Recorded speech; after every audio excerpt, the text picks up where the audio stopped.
store for craft and hobby supplies with a focus on sustainability and environmentalism. Crafters are very passionate, caring people. We're makers and creators, and it's important to make and create responsibly. And we want to create things and not create waste.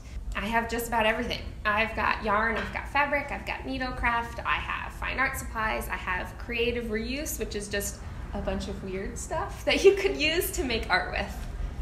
All of the items here came from people. It's items that they're not using, that were sitting around in their house, or it's leftover things from craft projects that they, made something and then they had items left over that they didn't know what to do with. Using something that's already been created is better for the environment than buying something that was made specifically for you, that's new.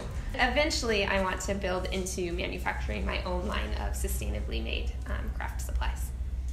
Today we have our Give Back Day, and we are knitting and crocheting items for the homeless. The whole day that we're open, I'm providing the materials, the yarn and the crochet hooks and the knitting needles and the looms, and people can come in for however long they have, sit for a little bit, knit as long as they can, and then leave, and then the next person who comes can pick up and finish or do the next little bit. I have things like intro to knitting, intro to cross stitch. I have some fun classes. I have vinyl and adult coloring, which is where people come in and they can bring their vinyl and listen to music while they're doing adult coloring. Everyone's a crafter, so come in and color. That's crafting too. I want to expand into things like watercolors, oil painting. I want to do some ceramics, but these are things that I don't know how to do, so I need to find people who can teach them for me.